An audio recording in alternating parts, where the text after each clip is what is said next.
Hey guys, today in Digital Classroom, something that has been bugging me for many years. And we finally found a solution. So today it's about shooting tethered with your Sony camera or many other cameras to an iPad. You might wonder, Frank, we already know how to do that wireless. Yes, but did you also know how to do it with a wire and mega fast? Join us for today's episode of Digital Classroom.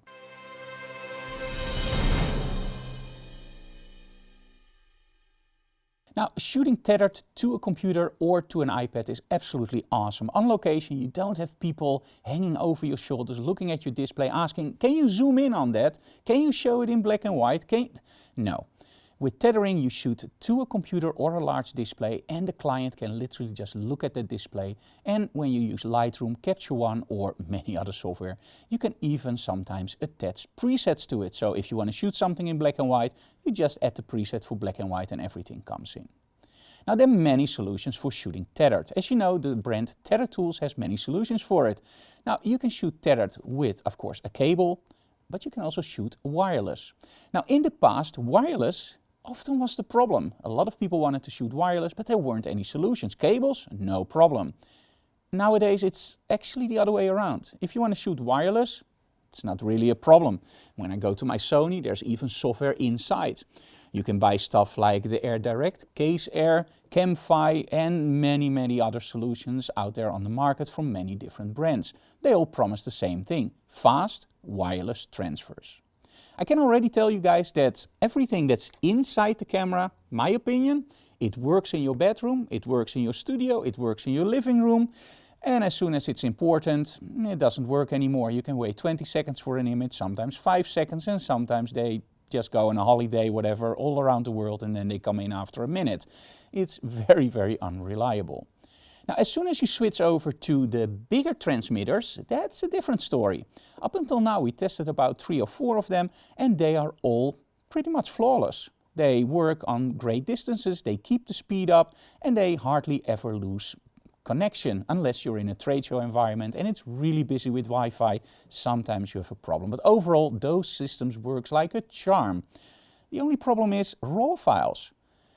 Yeah, that doesn't really work, right? JPEGs, no problem at all, but RAW files, that's an issue. And sometimes you don't want to shoot wireless for the very simple reason. You're in a workshop environment, you want to edit the images, or maybe you just want an extra backup of your RAW files on your display.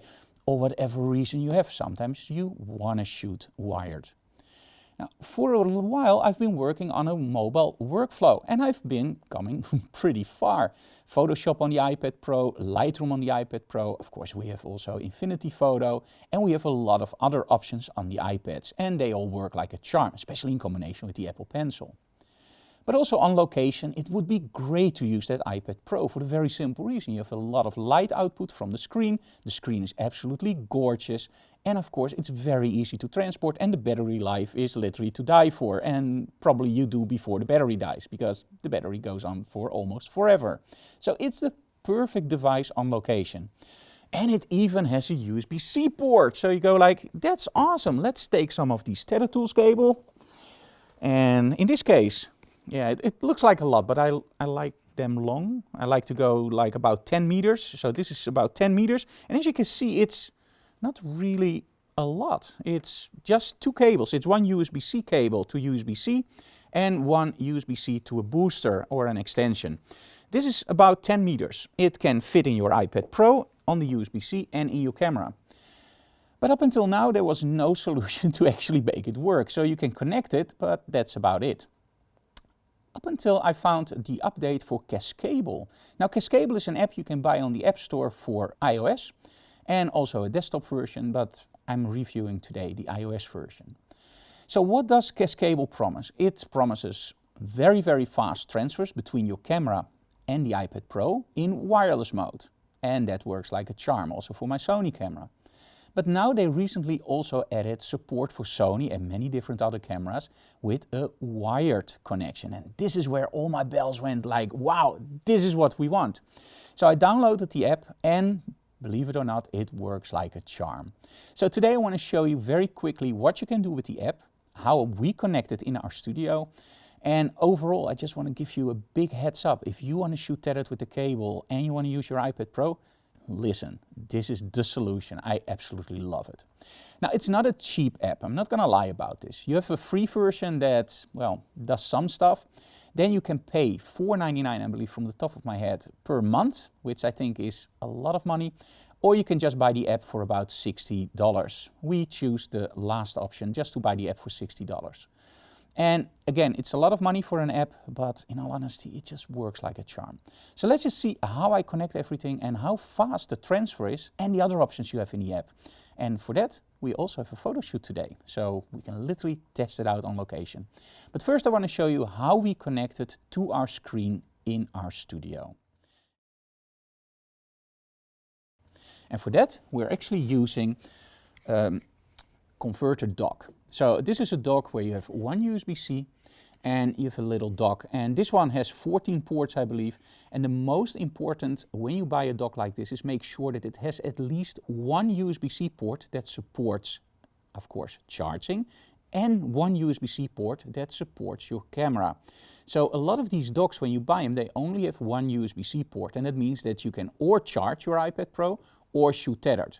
Now in the studio environment, I don't want to think about battery. Even if I start the day with maybe 10% left, oh, I forgot to charge my iPad, no problem. I just want to connect this and charge my iPad. Also important is, of course, an HDMI connector, because in the studio we want to connect it to a big screen monitor. Now you might wonder, Frank, can you also connect it wirelessly to a monitor? Yes. If you have an Apple TV, of course, you can directly stream to your Apple TV, but also, like in our case, we use Chromecast. There are apps on the App Store where you can literally just beam your screen to the Chromecast. And we also tried that, and that works like a charm. The apps vary from free, which are absolutely useless, to about $24, which I think is way overpriced. We use a version that's about $4.99 and it works like a charm. So why do you need more? Maybe for gaming, but for us, if it's there 1 second later, it doesn't really matter. Okay, so of course you can buy a big dock, by the way, like OVC, Otherworld Computing, but in this case, because we also want to use it during travels, we choose for a smaller dock, which small, well, okay. We use for a slightly smaller dock that you can also fit in your bag. Okay, so let's see how the camera is connected and most of all, how fast the transfer is, because that's gonna surprise you guys.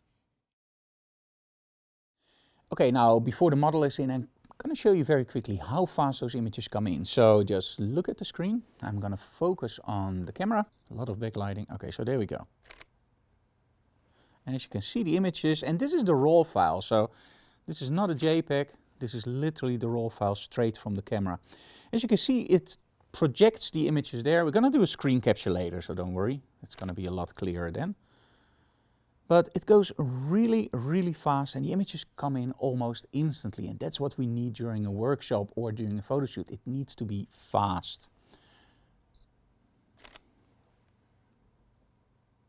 So much fun. Okay, let's do the photo shoot and then I'm going to show you inside Cascable what's possible.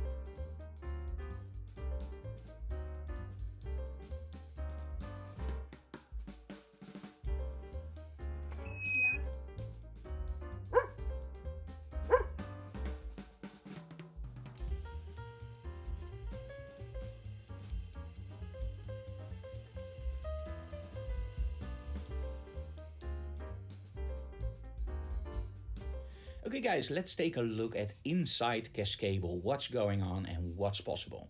Okay, let's first go through the settings. So over here, you can actually see that we have several options. We have a theme for light, auto and dark. I also have it on dark. You can also change your app icon if you find that interesting. I think it's nice to have a choice because I like the green one, but sometimes you also want a modern, more darker one, but I want to see where my software is, so I love the green one. Okay, so you also have camera connection. You can choose between, of course, Wi-Fi, USB, but you can also sync your camera clock. You can have a notify on disconnect. That's very nice because sometimes, well, your face isn't towards the monitor, and it's very nice that you get a pop-up like, hey, you disconnected your camera. And it can also power off a camera, so that's very nice. Okay, so Sony settings. We have several options, for example, where to store the RAW files and the originals.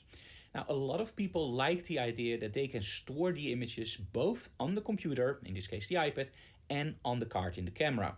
In Sony, you can set it up in the menu in the newer versions. And in all honesty, I'm a little bit in between. I like the idea of having both my images on the camera and on the iPad or on the computer, but it's not a deal breaker. But when I have the option, I will always choose to have it both on the PC and camera. The photo review, you can show all your previewed shots, you can show a histogram, and you can choose the time that you see the preview. Now you see with me it's on manual, and that's because I mostly use Cascable for tethering in the studio or on location. And it means I want all my images that I shoot to come in and just show on the screen up until the next one comes in. So I don't want it to disappear after 8, 4 or 2 seconds. I just want it to be there as long as possible, and only when a new image comes in, that's when it refreshes. So manually is actually also auto refresh. So every time you shoot, a new image will come in. So it's not that you have to press something to go for the next one. It could be a little bit confusing. Okay. Of course, we also have external display, and this is one of the coolest things ever. If you want a dedicated external display, you just flip this switch. So what does it do? Now, sometimes in a photo shoot, you want to show everything. You want to show the sides, you want to show the film strip, and you want to show the images. But most of the times in a workshop or in an event, you don't want to show everything. You only want to show the images full screen, no real estate lost. This is for that. So on the iPad, I still see everything like you see here, but on the display, you will only see full screen the image coming in. The cool thing is, if I zoom in on the iPad, it also zooms in on the external display. So that's really nice. You can show your metadata and of course your histogram. If we go to geotagging, if you're in the field, you can actually also use geotagging on all your images if your camera doesn't support it. Like my camera doesn't support GPS. So this works really, really nice. You can also do tracking status, and this is something that's just really cool for people that are into the field or in the field and shooting. Okay, and purchases, of course, you can get several versions. We are running Cascable Pro, so that's actually with everything enabled. Okay. Now let's go to the images themselves. Now, as you can see here, we just see a film strip from a session we did with Lois. But if I double click on the image, this is what the students actually see. They see it full screen, and every time I shoot a new image, the new image pops up. Or you see this on an external screen without any information at the top. And that's just a more cleaner approach. You can also give stars to images. So for example, if somebody says, oh, I really like that image, I want to give it a star, you can just press on the star and it will show stars. And of course, you can edit your image. Now, the editing, in all honesty, is a little bit basic. So we have our exposure, highlights, and shadows. We have our white balance, but I don't see an option for a white balance click, which would be awesome because we're using the color checkers. This is something that I will literally just email to them right after recording this video, because in the workshop this weekend, I also found out that it's really difficult to work without a proper color balance. And of course, you can just wing it, but I would really prefer a click and do option. Okay, we have our contrast and saturation. We have our sharpening, of course, and even vignetting. How about that? And because we're screen recording, it's a little bit laggish now, but normally it works pretty fast. So we have our vignetting. Let's put it on full blast so you guys can see what it does. And of course you can change the radius. Maybe a little bit too much, right? Okay. And finally, and this is really handy for teaching purposes, we have our flip, horizontal, vertical, and of course our turn or skew. And this is really handy when you're explaining to, for example, a student how important it is which position they choose to let the model look at. For example, this looks nice, but if we flip the screen, yeah, that doesn't look nice. It's totally out of balance. And when I flip it back, yeah, that's way better for me. And this is because, of course, we as Westerns are used to reading from the top left to the bottom right. So that means that we have some attention points on this side that really draws your eyes into the image, and it makes you look even more towards that image. So really nice for normal purposes. It's something that you wouldn't probably use a lot, but for teaching, this kind of stuff, especially this one, is really, really handy. And they're in most RAW converters, but hey, it's nice to have it also on the iPad, of course. Okay, let's close. Let's look at something else. One of the biggest frustrations I always have on the iPad is that everything seems to be working in a sandbox. That means you can shoot your images to an app, or you can edit your images in an app. But if you want to open those images up in Photoshop or, for example, Lightroom, where are those images? You can't find them on your iPad because they're literally inside the app. Well, Cascable has a really cool solution for this. If you see here on this iPad and underneath you see a little symbol here and you see tethering. So what is that? Well, that's actually pretty simple. When we go back to our normal in the iPad, we see the session we did with Danique. We have an extra option here, and that's actually called make a link, create a storage link. From to. And this is incredibly handy because now you can literally say go from on this iPad to tethering, but only do the RAW files, only do the JPEGs or the AVs. So in essence, you could actually use an external hard drive and just shoot to an external hard drive on location. You can just add storage locations. So let's say I want to add this folder, overlay for PRS. Let's do done. Now I have this extra folder and I can actually say, okay, so I want to go from on my iPad, I want to go to also PRS, create link. And now I have one backup on tethering. In this case, it's on my iPad, so this doesn't make any sense. But you could do, for example, tethering on your iPad, external hard drive for storage when you're home or in the studio. So this is really, really handy. And of course, if you want to change, you just swipe and you remove. And at that point, you literally see here, hey, that's unavailable. So open this up and we just make this in order, of course. There we go, create link. And now we're done. Okay, so Cascable also has a lot of other options. Now, for me, it's mostly the tethering that I use. But you can, of course, also do other stuff. For example, you can have recipes. Now, in my case, it's not something I use, but you can create and edit recipes. As you can see here, it's not something I use. So you can create something yourself there. But you also can remote control your camera. Now, at this moment, I don't have a camera connected, but you can do whatever you want with your camera. You can fire the shutter, you can change your ISO and your shutter speed. So in a moment, I'm going to connect the camera so you can see this. And of course, we have our settings.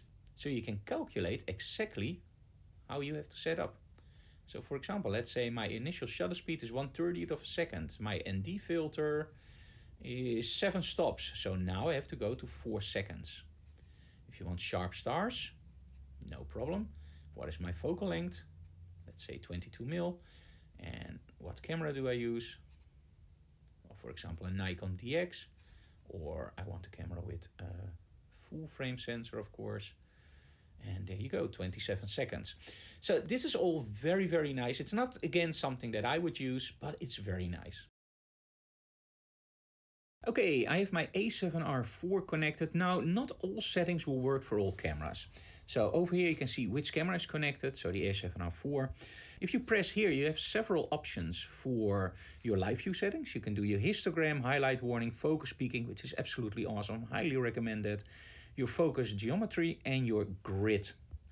And then we have a self timer. Maximum is, I believe, 1 hour. So if you go to the module, you have your self timer, bulb timer, interval, exposure bracketing, and recipes. You can build your own recipes, as explained before. Really nice. You have an audible countdown, and of course, you can set your duration. Then over here, of course, we have our shutter button. So let's take a picture. Now my camera is aimed at something that's totally uninteresting. There we go. As you can see here, that's the preview. So yeah, nothing really interesting. And over here, we have our exposure modes. So we can set up our camera in any way we want. Then we have our metering mode. So you can choose multi-center, spot, standard, spot, large, or entire screen, or highlight. And of course, over here, we have our drive mode. So you can do self-timer with, for example, HDR, 9 images, 0.3. And oh man, there's so many options. So yeah, if it's not here and you need it, you probably need something really extreme because, well, they got you covered. And the 3 buttons will actually give you way more options. Look at this. You can do art filters. You can do drive mode via this menu. Oh, sorry. And you can do so much more. So for example, you can also change here your destination, camera only, PC only. It's just so many options. It's insane. So we have our remote control settings, volume button shutter. You can have high frame rate. It's, yeah, whatever you want, they got you covered. But under here, this is where you can really quickly just change, for example, your aperture, your shutter speed, very, very quickly, your ISO, and of course your exposure compensation. 5 stops up, 5 stops down. Great.